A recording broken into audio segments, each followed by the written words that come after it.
Remember what everything was like.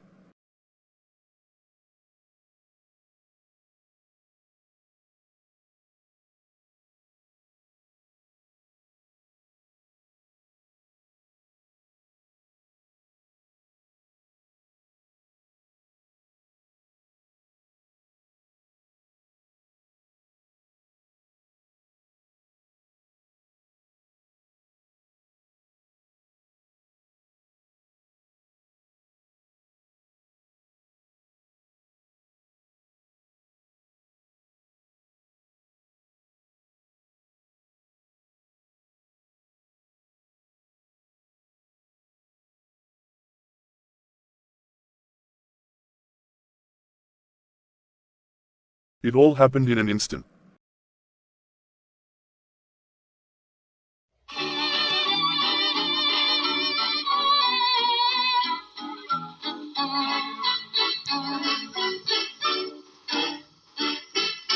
On the farm every Friday. On the farm is rabbit pie day. So every Friday that ever comes along, I get up early and sing this little song. Run, rabbit, run, run, run. Run, rabbit, run, rabbit, run, run, run. Bang, bang, bang, bang goes the farmer's gun. Run, rabbit.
Tom Sawyer lived in the small town of St. Petersburg, near the banks of America's Mississippi River. Tom, his younger brother Sid, and their cousin Mary were raised together by Aunt Polly. Tom was He was an extremely clever boy who loved mischief. But Tom also had a very good luck, which always helped him get away with the mischief he did.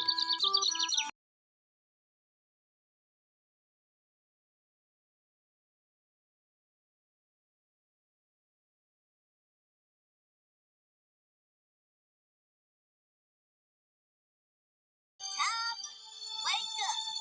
You are getting late for school. Don't you know? No school today. Mr. Snuggles lost his father. Oh my, is that so? Poor Mr. Snuggles. Hello, Mr. Snuggles. Oh, I am so sorry to hear about your father. May his soul, gone for a walk? Oh, that's great.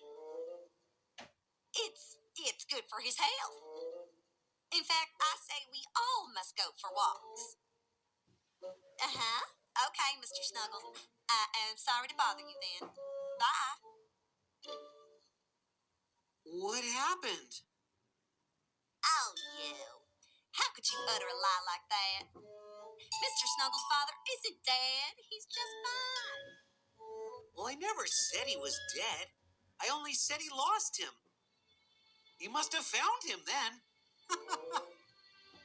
Oh, what am I going to do with this boy?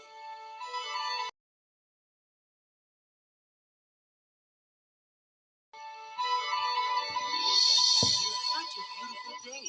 Who wants to go to school in such good weather? It would be so easy if there was no Aunt Polly to stop me from doing anything. I know.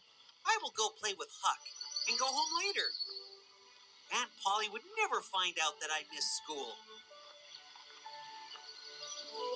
Oh, Tom Sawyer, where is your Aunt Polly? You shouldn't have left your aunt's house. Who'll save you from it now? Ryan Reynolds. You think I would ever hide from you? Hey, what's wrong with you two? You stop that. You'll hurt each other.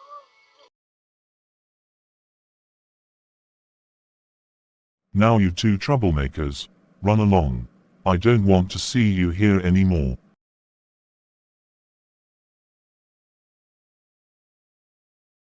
Hello Muff Potters, how are you today? Oh hey Tom Sawyer, look I fixed your kite.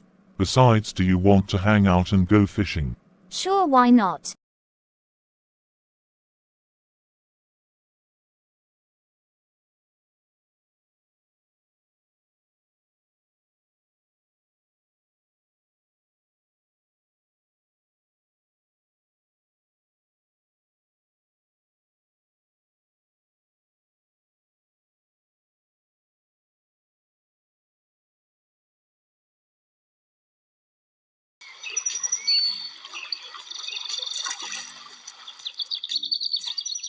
At lunchtime, he went into a nearby farm, stole fruits from there, and ran out of there with the owner chasing behind him. Just as he was running, he bumped into Sid. Sid saw Tom's wet hair and clothes and the fruits in his hands and understood that Tom hadn't gone to school, but he didn't say anything.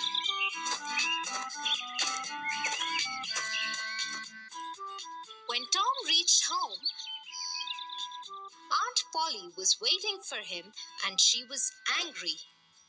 Tom understood that Sid had told her everything. Tom, did you skip school again? No, Aunt Polly. Sid is lying. How did you know Sid said anything to me? Well, for once Tom had got himself into trouble. He had no answer for Aunt Polly's question. Tomorrow is Saturday. You don't have school. You will not go anywhere. Instead, you will whitewash the fence. The entire fence? Yes, the entire fence. That is your punishment. Tom had no choice. He couldn't argue with Aunt Polly. He didn't want to make her angrier, but he was angry too. The fence would take up his whole Saturday. He went into the yard and kicked at the dust. Just then, he saw Sid coming in. He quickly made a mud ball and swung it at him. Ah! Stop! Help, Aunt Polly! Why did you have to tell anything to Aunt Polly? Tom flung a few more mud balls at Sid and then jumped over the fence and ran away. Tom got home just in time to help Jim with his chores. Jim was the young slave who helped Aunt Polly with the housework. Tom entertained Jim with the tales of his adventures. Tom's half-brother, Sid, listened too because he had already finished his chores. Sid was the opposite of Tom in almost every way.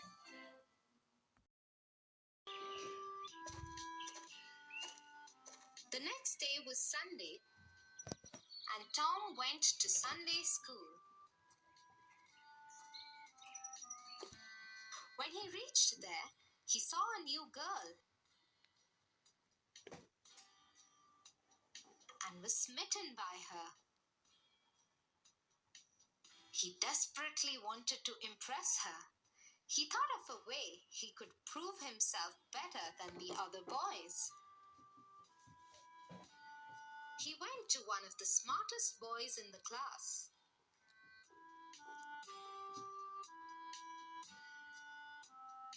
And bought from him all his yellow tickets in exchange of the treasure he had earned from his friends yesterday.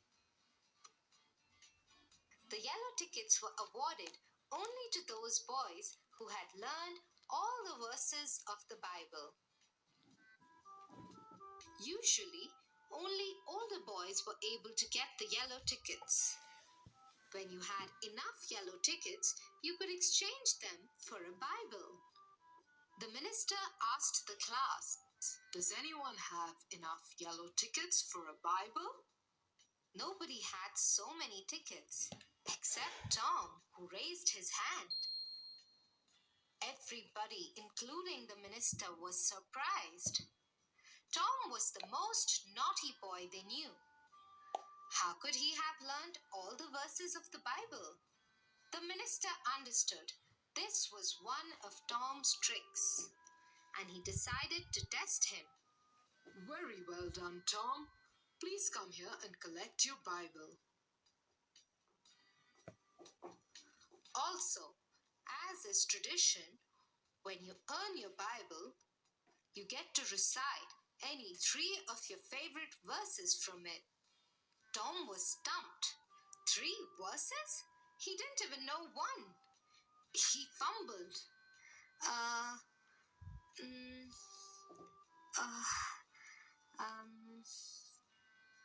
The whole class laughed at him as they understood that mischievous Tom had got into a big soup this time.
He was feeling especially sheepish after his fall from grace at the church. But at school, he would see the new girl. School would be bearable. On the way to school, Tom met his friend Huck. Huck's father was a drunk, so Huck was the only boy in town who didn't have to go to church or school. Hey, Huck! Said Tom. He noticed that his friend was holding something. What have you got? Something that will cure warts, Said Huck. I have lots of warts, Said Tom. Come with me to the graveyard tonight, and I can get rid of them for you, Said Huck. Tom thought that was a good idea. Tom and Huck said goodbye, and Tom continued walking to school. By the time Tom finally got to school, he was late. Where have you been? The teacher asked. Tom usually made up a story when he was late, but today was different. If he told the teacher the truth, he would be punished by being made to sit with the girls. He saw that the only empty seat was beside the new girl. His punishment would be to sit next to her. I was talking with Huckleberry Finn, Answered Tom. The teacher was shocked. Thomas Sawyer, that boy is bad, and you should not talk with bad boys. Tom apologized, and the teacher made him sit next to the new girl. Tom saw the winks and heard the whispers of the other boys and girls, but he didn't care. He was happy that his plan had worked, and he pretended to read. Tom put a peach on the new girl's desk. Tom then wrote on his slate, "Please take it, I have more." The girl read the slate and quickly looked away. Soon Tom began to draw, and with his left hand he hid what he was drawing. Let me see. The girl whispered. I wish I could draw. She said when Tom finally showed her. It's easy. Said Tom. Stay for lunch and I'll teach you. What's your name? I'm Becky Thatcher. What's your... Oh, I know. I remember you from church. You're Thomas Sawyer. They only call me that when I'm bad. Said Tom. You can call me Tom. Tom wrote some words on his slate, and again he hid them from Becky. She begged to see them. Tom whispered. Promise you won't tell? I promise. Said Becky. Tom moved his hand, and Becky read the words. I love you. Oh, you're bad. She blushed and turned away, but Tom saw her smiling, and he knew she was pleased. At lunch, Tom and Becky met behind the schoolhouse, and Tom asked Becky a question. Have you ever been engaged? No. Replied Becky. Would you like to be? Asked Tom. Maybe. What's special about it? Well, Said Tom. first we kiss, and then you only like me, and I only like you. And we walk to and from school together. Becky thought it sounded nice, so she said, I love you. in Tom's ear. I never thought I'd be engaged. Said Becky, smiling. It's fun. Said Tom. Amy and I... Oh, Tom, you've been engaged before. Shouted Becky, and she began to cry. Tom tried to comfort her, but she wouldn't listen. She was hurt and angry. I only care for you. Said Tom, and he left.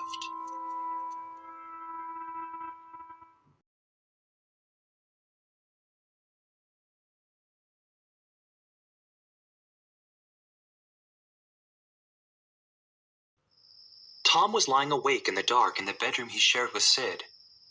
He couldn't understand Becky's anger. Suddenly, he heard a familiar Meow! coming from outside. As planned, Huck had arrived at Tom's house a little before midnight, and he'd given the secret call. Meow. Tom meowed back. Tom climbed out his bedroom window and joined Huck on the street. The two boys then hurried to the graveyard to cure their warts. The graveyard was on a hill about 1.5 miles from the town. It was quiet except for the wind whistling through the trees. Here is Haas's grave, Said Huck. Shouldn't we call him Mr. Williams? Asked Tom. Tom wasn't sure if it was polite for kids to call a dead man by his first name. You're right. Said Huck. The dead should be respected. What do we use to cure our warts? asked Tom. Indian herbs. And they're over there. Said Huck, pointing to a large tree. Tom followed Huck over to the large tree. Suddenly, Tom and Huck heard muffled voices. The boys froze, sure that the voices belonged to dead spirits who were angry. I've heard that spirits can see in the dark, like cats, whispered Huck.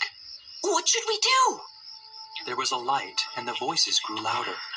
Huck, they're not spirits. They're people. Whispered Tom. And I know them. One is Muff Potter. Another is Injun Joe. And there's Doc Robinson. Tom and Huck hid in the shadow of the big tree and watched. Hurry, man, said Doc Robinson. The moon might come out. Muff Potter and Injun Joe began digging as Doc Robinson held the lantern. It didn't take long before one of the shovels hit the coffin. Muff and Injun Joe used their shovels to open the coffin. You better give us another $5, said Muff Potter, or the body stays here. The doctor was angry. Look here, he said. I paid you in advance. Injun Joe approached him and said, Your father put me in jail, and I swore I'd get even. Did you think I'd forget? Injun Joe threatened the doctor with his fist. Doc Robinson slowly put the lantern down, and then turned suddenly and hit Injun Joe in the face. Muff ran to help his friend, but he was too drunk to hurt Doc Robinson. Muff took a swing at the doctor, missed, and lost his balance. Doc Robinson picked up a rock and hit the stumbling Muff on the head. As Muff fell to the ground, Injun Joe pulled out a knife and drove it into the doctor's chest. Injun Joe then took the knife and put it in Muff Potter's hand.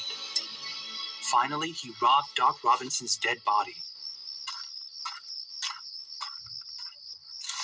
The boys couldn't believe what they had seen. The graveyard was an evil place, and they ran from it. In the dark, the boys thought for sure that the spirits of the dead were chasing them. We've got to make it to the old barn, shouted Tom between breaths. There was no answer. Huck could only gasp for breath. The boys kept running, and soon they burst through the open barn door. Huck, what's going to happen? asked Tom. Doc Robinson is dead, so there will be a hanging, replied Huck. And if Injun Joe finds out we saw, he'll kill us for sure. There will be a hanging only if we tell, said Tom. Muff was knocked out. He didn't see what happened.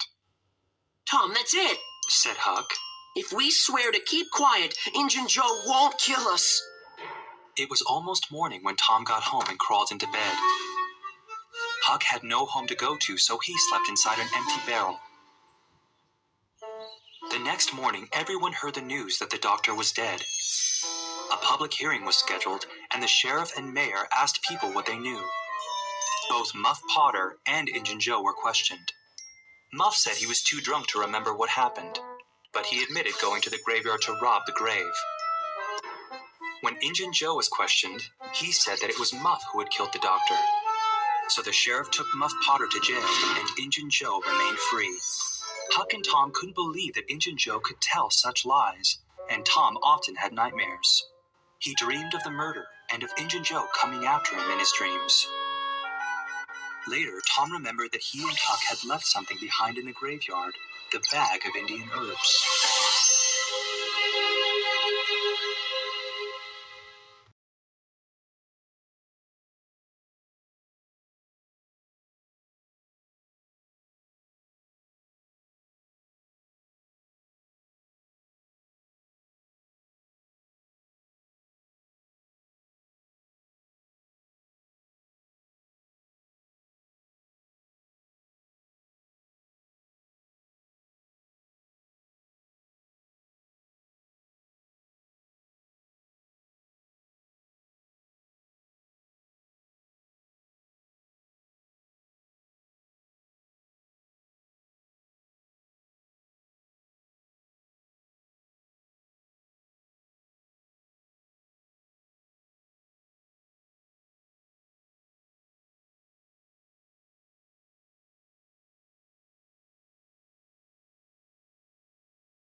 answered when he was called. Where is he? And his aunt Tom? was constantly running about looking for him.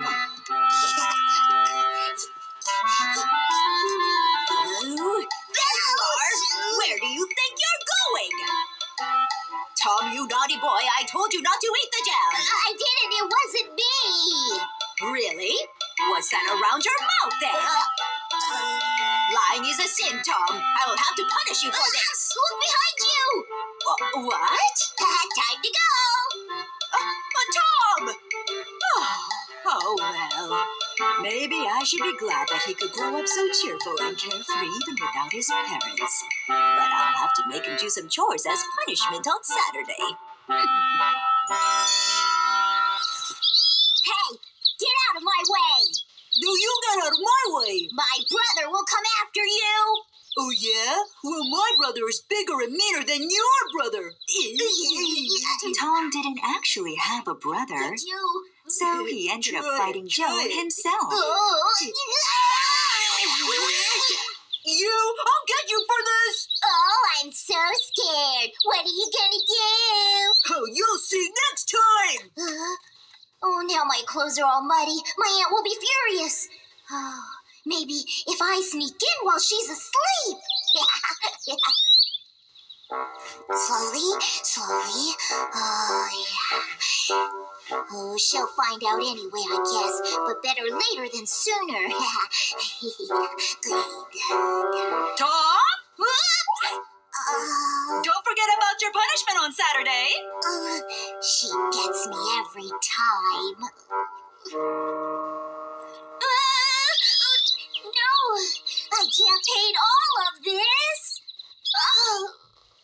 That Saturday, Tom's aunt made him paint the fence. But I can't! What about the marble competition and swimming in the stream and playing war? Oh, I have no time for this fence! But Tom did not despair for long. He had a plan to get himself out of the annoying task. That's right. That's it. La la la la la la. Hey, Tom, are you being punished again? Like this? Like that? Tom, have you gone deaf, Tom? What are you doing there? Huh? Oh, I'm sorry. I was so deeply absorbed in my work, I didn't hear you. Is it that interesting? It is filled with hidden excitement that you are not ready to appreciate. That's not true. Being punished isn't supposed to be fun. Punished? I am making art. Art? Why, certainly. How many boys do you see out painting fences? Can you imagine what would happen if anyone could just take a brush and paint a fence? Only 1 in 1,000 can do it, right? Really? Maybe I can try it too, huh? You? How do you know you're ready? I don't think so. I just want to try. I think I can do it right. Please let me try, huh? Yeah, I want to try too. Oh, very well. But you have to pay.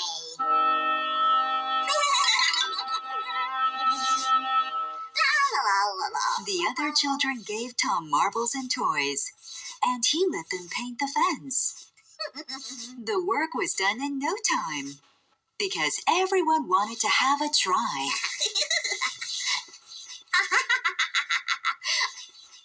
I'm a genius. Look, Aunt! I'm done painting the fence. Can I go play now? What? So fast? You're not lying to me again, are you? No. Come and see. It's all painted. Well, all right. It is true. You've done an excellent job. Oh, how does he do it? Oh, what am I going to do with him?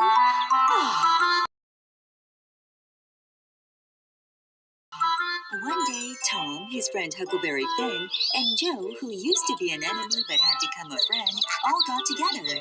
They came up with a plan to have some adventures. Let's be pirates. Pirates? They all thought it was a great idea. Huck lived all alone with no parents or guardians. Joe was angry with his mother for unfairly punishing him for stealing some cream. Ouch! My mother doesn't appreciate me. I need to get away. I don't want to get up early in the morning and go to school anymore. Well, I've got no one to run away from, but I just want to play pirates with you, okay? How about it? The three boys made a pact to be pirates together and snuck in the middle of the night to cross the river on a raft.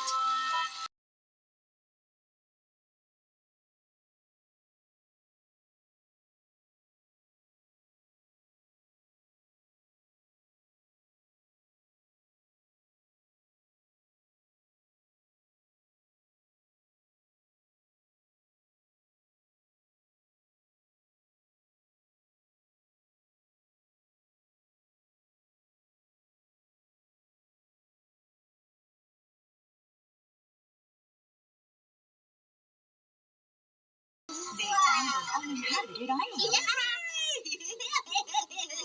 Yay! So it's fun! The boys yelled and ran around as much as they wanted.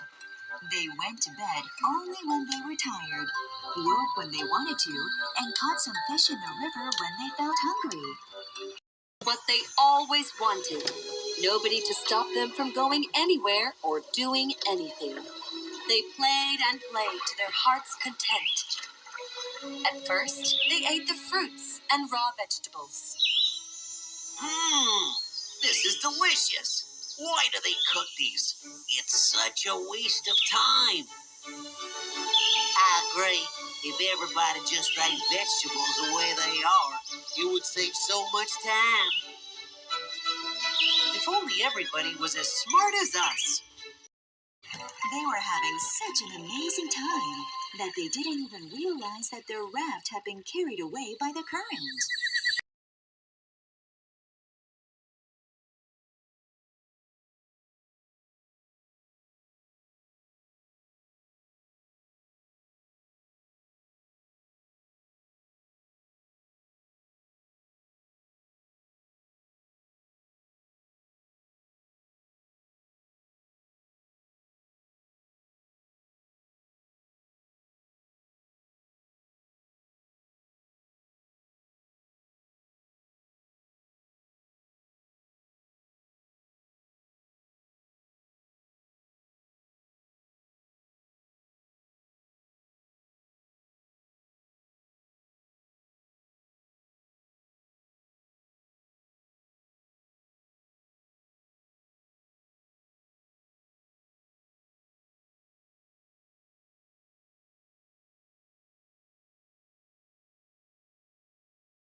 But within a few days of playing and eating fruits and raw plants...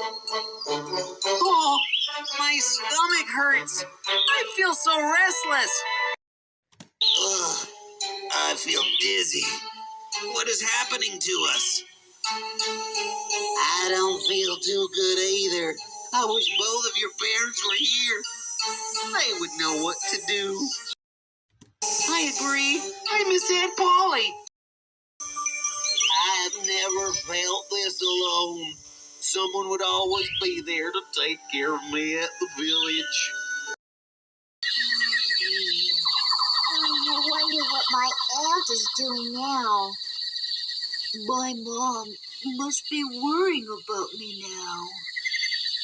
Hey, what's that? Let's go and see. It was a small steamboat that was sailing around the river firing off cannonballs. After a while, it turned and sailed away from the island.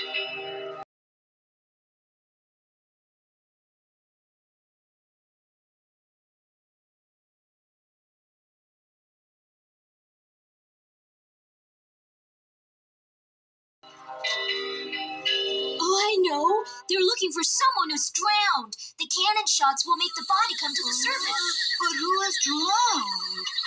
Do you think? They're looking for us!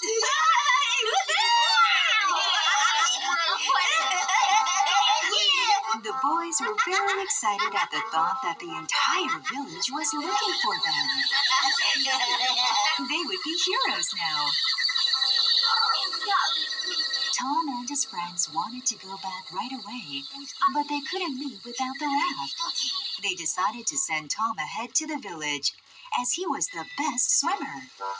He swam right to the borders of Illinois and hid in a small boat connected to a steamboat.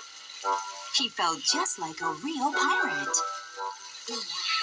When Tom approached the village, he saw the white fence he had painted with his friends, and his heart began to flutter. I'm home. Oh, Tommy was such a good boy. He was naughty, but he had a good heart. Oh, I should have believed Joe when he said he didn't eat the cream.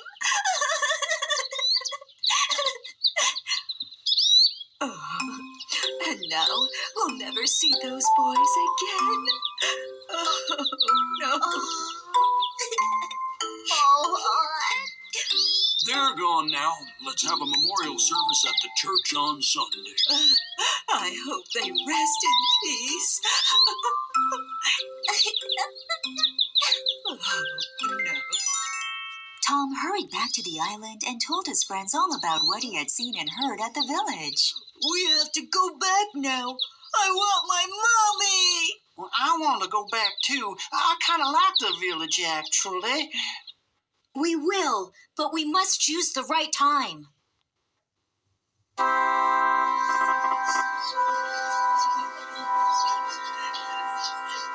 On Sunday, all the villagers gathered at the local church to mourn for the 3 lost boys.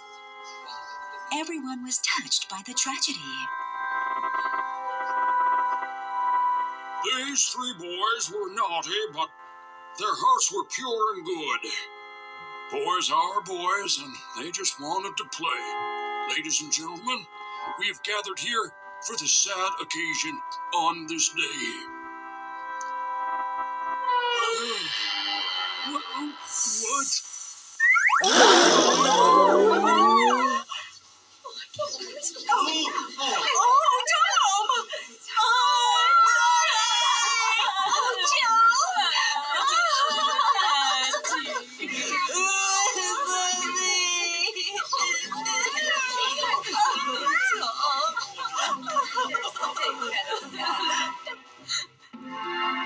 Look, Aunt! I brought Huck back, too!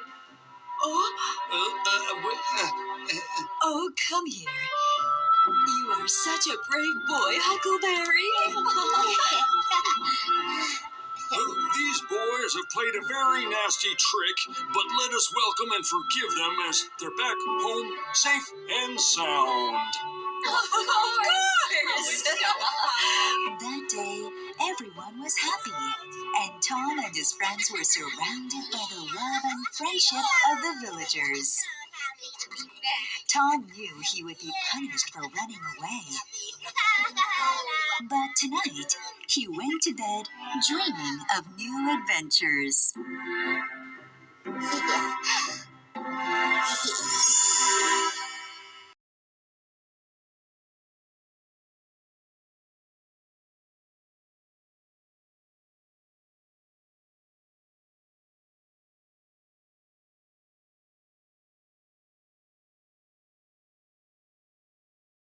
At the beginning of summer vacation, everyone in town was talking about two things: the spectacular finale to the school's end-of-year recital and Muff Potter's trial. After his book had been torn, Mr. Dobbins became very quick-tempered, and he often used his whip on the children unjustly. Tom and the other schoolchildren had decided to get some revenge. Unknown to most of the town, Mr. Dobbins was bald. He hid his baldness with a wig. The plan was to expose Mr. Dobbins' baldness to the whole town. Tom thought the plan was good, but not good enough. He felt it needed something extra special. The night before the recital, Tom and several other boys slipped into the teacher's bedroom while he was sleeping. The boys knew that the teacher enjoyed several shots of whiskey before going to bed, and this made him a deep sleeper. The boys carefully painted Mr. Dobbins' bald head gold. The next evening, Tom asked Huck to help. During the recital, Huck cast his fishing line through the open window and snagged the teacher's wig. As the teacher was making his closing remarks, Huck reeled in his fishing line. The wig flew off, and the teacher's gold head was exposed.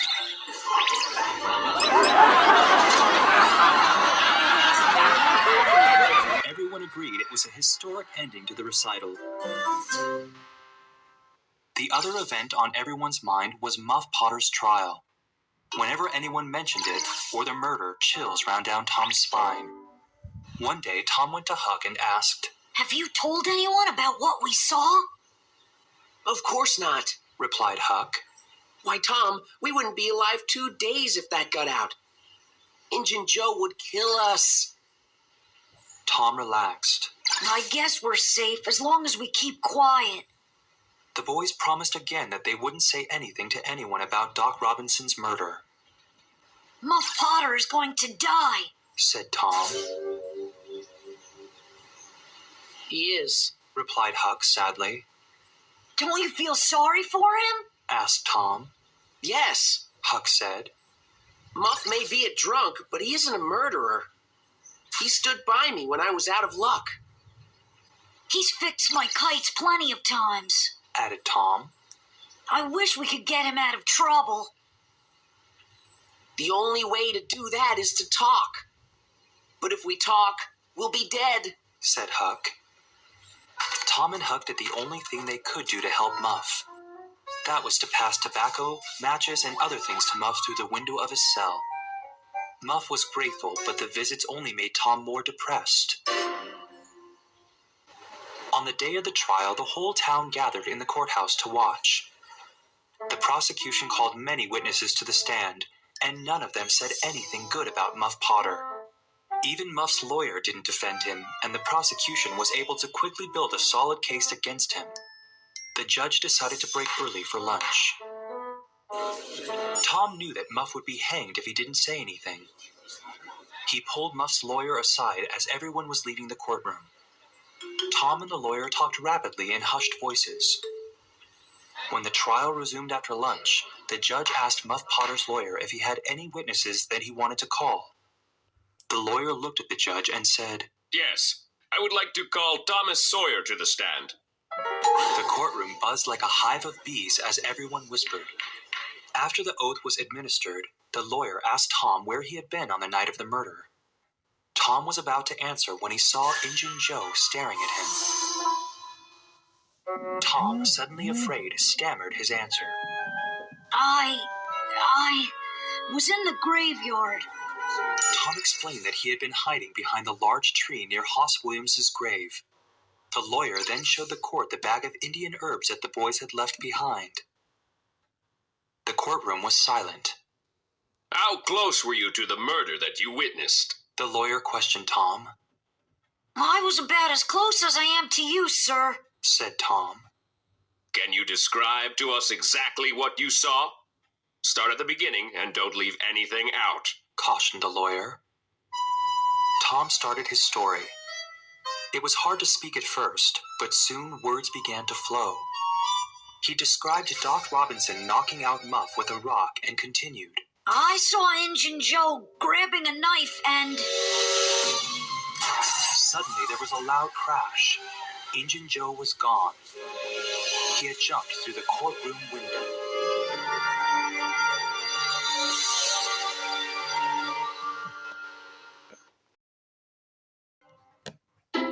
After the trial, Tom was a hero again.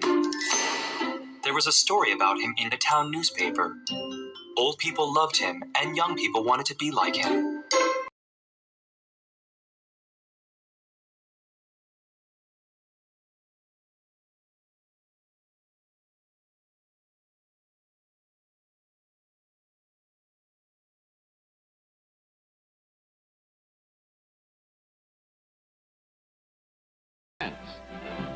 And Hollywood's first moneymakers were thrillers and chillers, but they'd get the chill from an audience of today.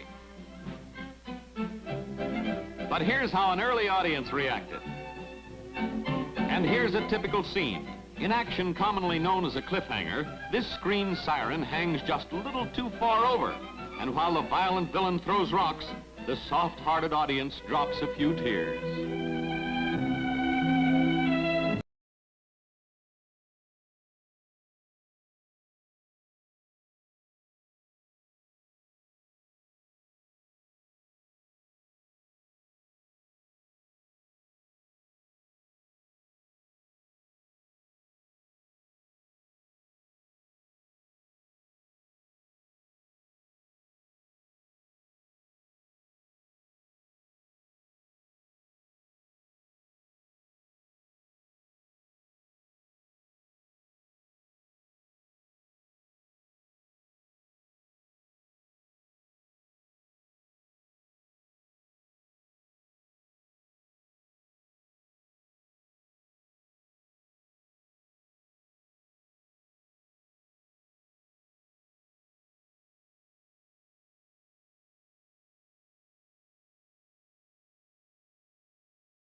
One day, Tom went with his friend Huck to see a haunted house outside of town.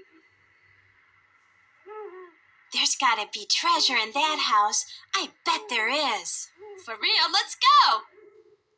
Tom and Huck had a dream to become bandits and to live as they pleased. They went everywhere in the old house, searching and searching.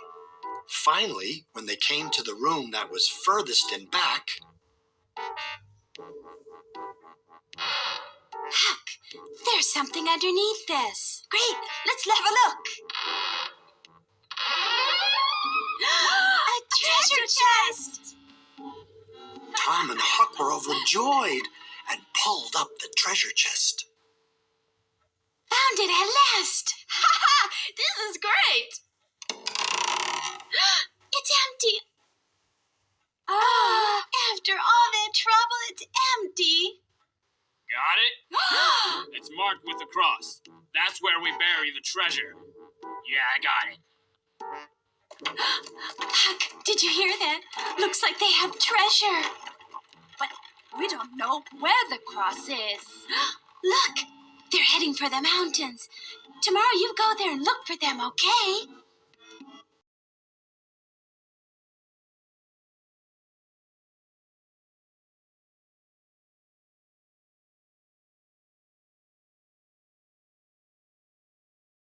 The children proceeded deep into the cave, marking their way with candle smoke.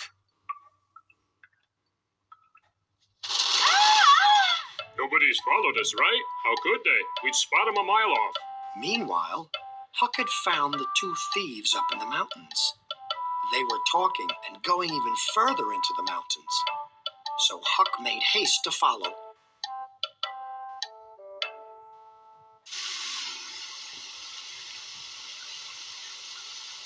In the cave, Tom and the others found a waterfall unlike any they'd ever seen before, with shiny pebbles in the stream that flowed from it, and bizarre rock formations. Tom and Becky were amazed as they walked and walked, further and further into the cave.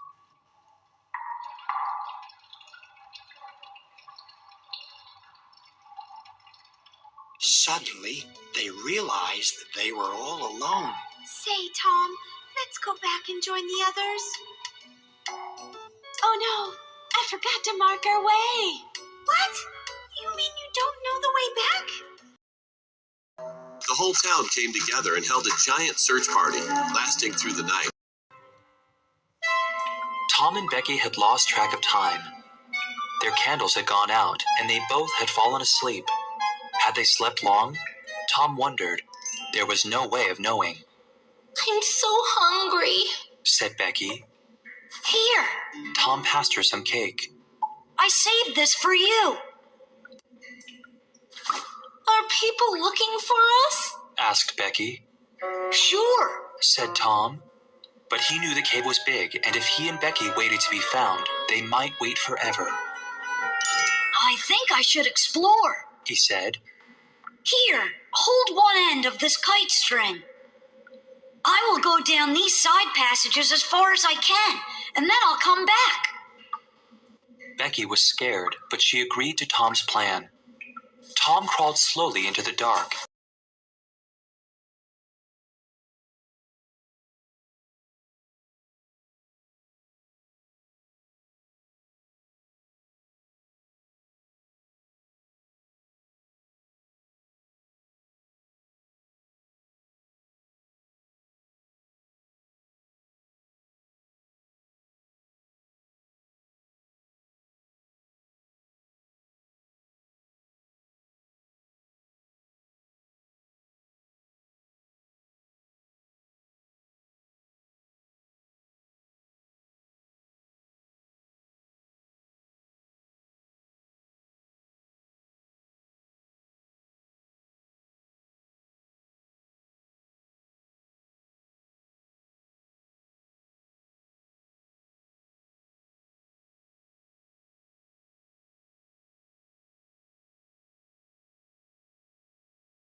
Soon, Tom saw light again, but this was a different kind of light. Sunlight shining through a small hole.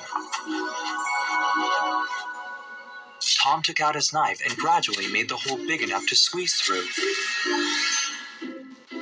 After Tom and Becky climbed out of the cave, Tom covered the hole with some leaves. He didn't want Injun Joe to find it and escape the same way. When Tom realized where they were, he exclaimed, Gosh, we're 5 miles downriver from town. We walked almost 2 miles underground. Tom and Becky walked to the river and got a barge that was headed upriver to stop for them. The crew on the barge had heard about the missing children, so they agreed to take them home.